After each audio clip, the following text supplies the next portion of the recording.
YouTube family, as I sit here and I wait in this parking lot, God reminded me today, first off, when God gives you something in your spirit, write it down, because distractions will come to move you. And all afternoon I kept asking God, bring it back to my remembrance of what you want me to post.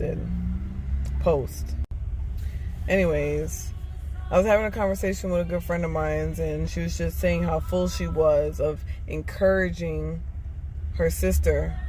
Just your sisters in Christ, like just encouraging, uplifting. Where somebody is down, God will highlight somebody to you, or you to them, vice versa, to encourage. And you can either make a choice of tearing them down in that moment, feeding into the negativity, or you can choose to give life.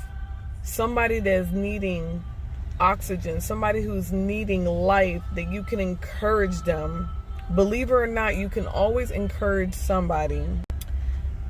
And so God was just showing me that when she was expressing herself of how full she felt, and it didn't even have to require a brand new car, a house, money, or tangible things, God was just reminding me that this is the goodness of God, that through it all, regardless if you're having a bad day, whether trials are coming your way, the peace that you have from God is undeniable.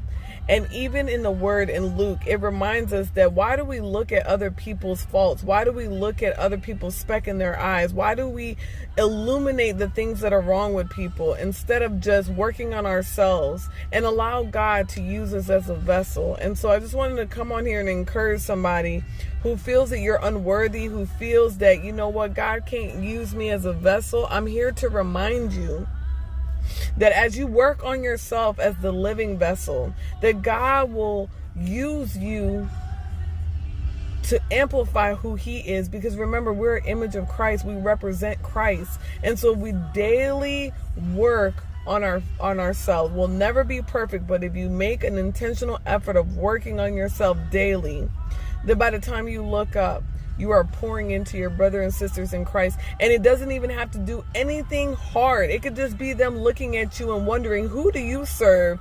That although the things are coming against you, you still smile, you still serve, you still encourage. They want to know what that piece is. Where does that come from? Because in these days, the last days, Jesus is the only thing that will give you the undeniable peace. I pray that this word blesses somebody in Jesus' name.